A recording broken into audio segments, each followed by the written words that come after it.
Okey, nombor 4. Kata Ibnu Taimiyah, sesungguhnya Rasulullah sallallahu alaihi wasallam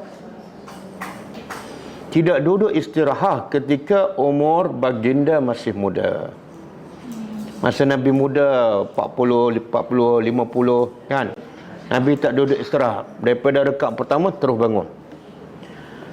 Tetapi baginda duduk ketika di akhir umur 60, 63. Jadi makna apa tu? Duduk istirahat sunnah ke tak? Sunnah, tapi mengikut umur. Okey, nombor 5. Islam amat melarang kita bergaduh atau berselisih tentang perkara-perkara cabang. Kadang-kadang orang kita ni suka bergaduh. Benda kecil macam tu, duduk dulu ke bangun terus, duduk dulu ke bangun terus. Lepas tu dia kata, yang duduk dulu tu tak betul. Yang duduk dulu pula kata yang bangun terus tak betul. Dua-dua tak betul kan?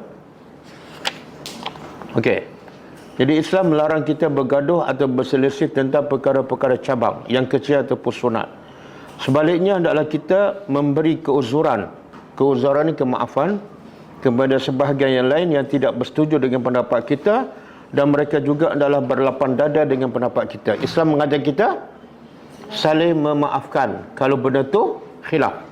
Bukan benda akidah pun, bukan benda yang asas dalam agama. Jangan biarkan musuh mengambil peluang untuk memecah belahkan kesatuan umat Islam yang memang telah lemah hanya kerana perkara cabang sahaja.